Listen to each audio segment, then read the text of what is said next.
இன்னைக்கு எனக்கு ரொம்ப ஹாப்பியான டே. ஏன் தெரியுமா? கைட்ஸ் கோவை மாரத்தான்ல நானும் பார்ட்டிசிபேட் பண்ணேன். அங்க உள்ள போனதும் ஃபர்ஸ்ட் வார்ம் அப் பண்ணாங்க. சாங் மியூசிக்னு எல்லாரும் டான்ஸ் ஆடினாங்க. அப்புறம் நான் சும்மா இருப்பேனா, நானும் போய் ஆட்டத்தை போட்டேன். அப்போ கரெக்ட் டைமுக்கு மாரத்தான் ஸ்டார்ட் பண்ணிட்டாங்க. நிறைய கிட்ஸ் விழுந்தாங்க, ஆனால் எந்திரிச்சு ஓடினாங்க. 2 கிலோமீட்டர் நானும் நிற்காம ஓடிட்டு இருந்தேன்.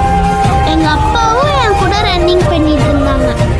அவரை பார்த்து தான் எனக்கும் மாரத்தானில் ஓடணும் ஆசை வந்துச்சு. எப்படியோ கஷ்டப்பட்டு ஓடி ஃபினிஷிங் லைன் கிட்ட வந்துட்டேன். ஆசைப்பட்ட மெடலையும் வாங்கியாச்சு.